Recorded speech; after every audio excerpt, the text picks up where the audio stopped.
जब दक्षिण भारत की धरती पर लगातार सत्ता के झंडे बदले जा रहे थे और मुगल, मैसूर और अंग्रेज अपने अपने विस्तार में लगे हुए थे, तभी इतिहास के पन्नों पर एक नाम उभरता है जो तलवार की धार, साहस की गूंज और स्वतंत्रता की पहली चिंगारी बनकर खड़ा होता है। वह नाम था बेलावाड़ी रानी चेन्नम्मा का। इनकी वीरता इतनी प्रचंड थी कि अंग्रेज भी इनके सामने पीछे हटने को मजबूर हुए।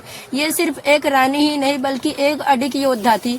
इन्होंने स्त्री होने की परिभाषा को युद्ध भूमि में बदल दिया। बेलावाड़ी कर्नाटक का एक छोटा सा राज्य था जहां रानी चेन्नम्मा का जन्म हुआ। बचपन से ही वे धनुर्विद्या, घुड़सवारी और तलवारबाजी में आगे रही। उनके लिए युद्ध एक कला नहीं बल्कि उनके जीवन की श्वास थी। इसीलिए जब राज्य की बागडोर उनके हाथों में आई तो बेलावाड़ी सिर्फ राज्य नहीं बल्कि सम्मान संभाल रही थी।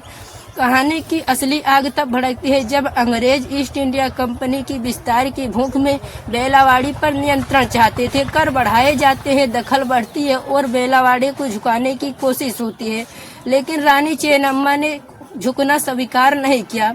उन्होंने साफ कह दिया कि स्वराज्य कोई उपहार नहीं है, इसकी रक्षा करना हमारा धर्म है। अंग्रेजों ने सेना भेजी लेकिन रानी चेन्नम्मा ने उसका जवाब तलवार से दिया।